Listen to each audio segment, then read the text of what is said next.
Hi, hello, and welcome back to a new episode Behind the Wealth.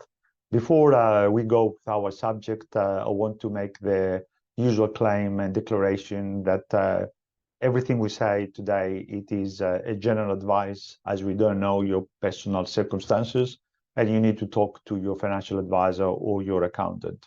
Alternatively, you can give us a call on 0296007760 or email us at pw@silveryoung.com.au. The subject of today, it's a very interesting subject, a very beneficial if you are in the right position at this time of the year. We're approaching the end of the financial year. We only have a few weeks, less than 8 weeks, 7 weeks. So it's a good time to consider some tax minimization and optimization for our affairs for the financial year 2023 and beyond.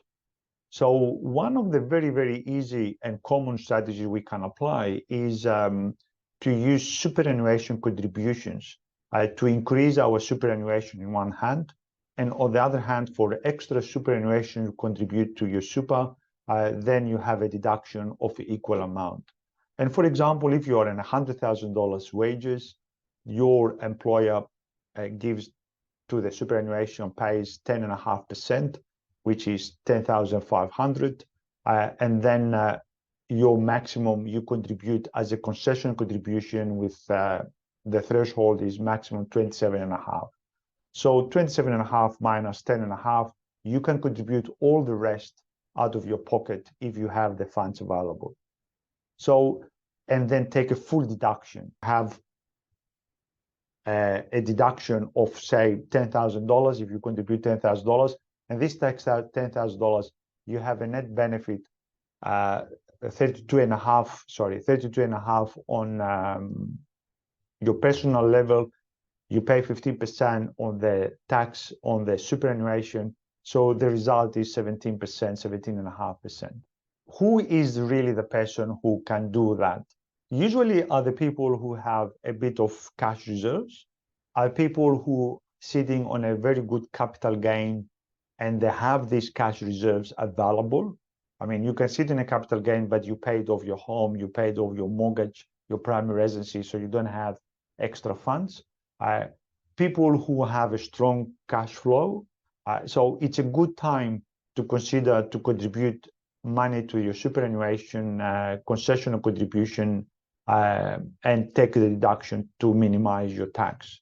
And it could be very beneficial also if you are closer to retirement age or preservation age. So if you are born before 1960, the preservation age is about 55. So anywhere between 55 and 60, 65, you can do transitional to retirement, and you can take money out of the super and recontribute it back to your super and have the deduction.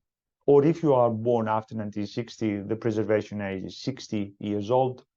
So you can start transitional to retirement pension, and then for the next 5 years till you fully retire, you can take money out of your super and recontribute it back by splitting the super to an accumulation account and to a pension account.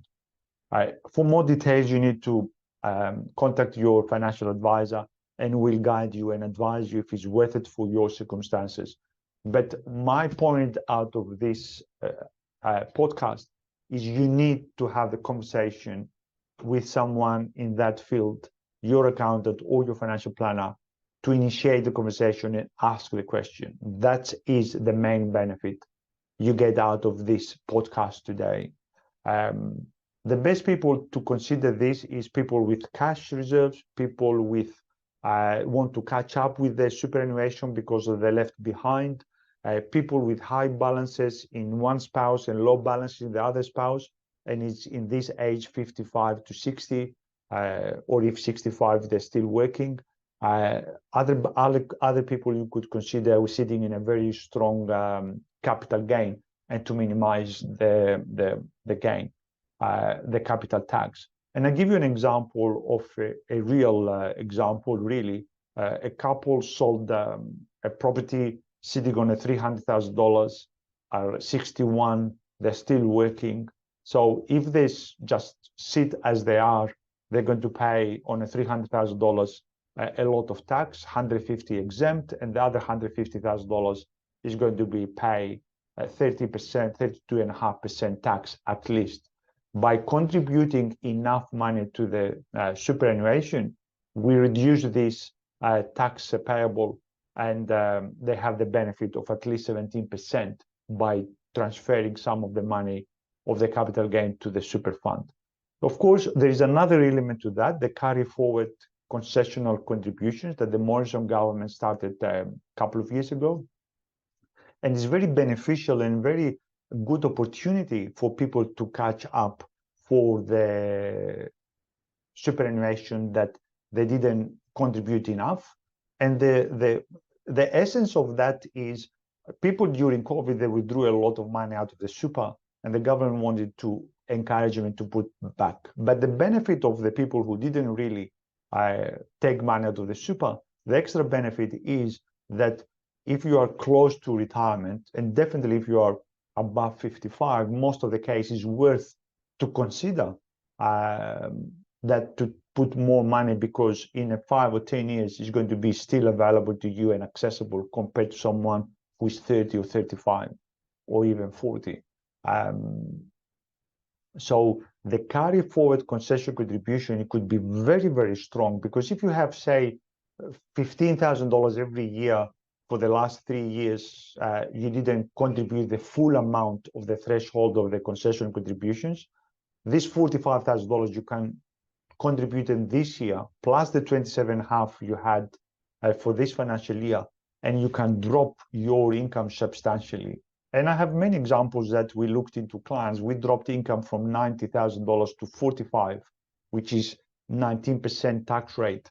And it produced an immense result for the client from a tax savings point of view. And the money, basically, it moves from one pocket to another pocket, because from your personal pocket, it goes to your superannuation pocket.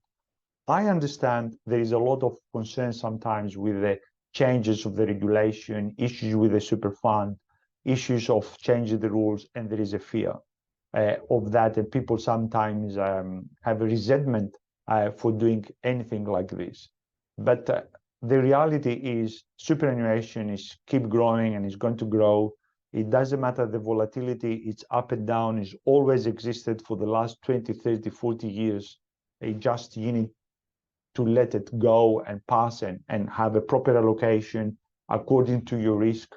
But at the end of the day, the whole superannuation system grows consistently year after year in a long-term period of time. Maybe 1 or 2 years they drop, but over 10, 15 years, 20 years, there is very obvious evidence that and real results that the superannuation grows fast and consistent, and it outperforms some of the assets or performs as equal as any other asset.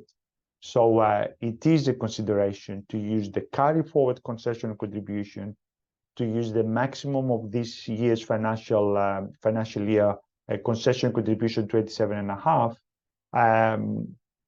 And if you are confused or you are not sure or you need more information, talk to your financial planner, talk to your accountant. This is the time now to do it and not wait in the last week of June, because everyone is going to be busy and the fund managers and the super funds, are busy to process paperwork, which is a lot more hard these days to process anything with any superannuation due to fraudulent activity and cyber attacks. So it's a lot harder to process anything this year than last year, and even harder than the year before and the year before. So don't leave it to the last minute. Talk to your accountant and ask him. Carry forward concession contribution if you are entitled, because maybe you are not. If your superannuation is above $500,000 balance, your threshold, consider extra contribution with your cash flow. If you have a capital gain, maybe consider pass of this capital gain to your super if you're in the right age, in your right state of your affairs, and review your general tax position now before end of June. so you are prepared what you need to do at the end of the financial year, and don't leave it the last minute. That's for me from now. All the best. And if you have any question, please call us on 96007760 or email us at pw@silveryoung.com.au. Have a good day.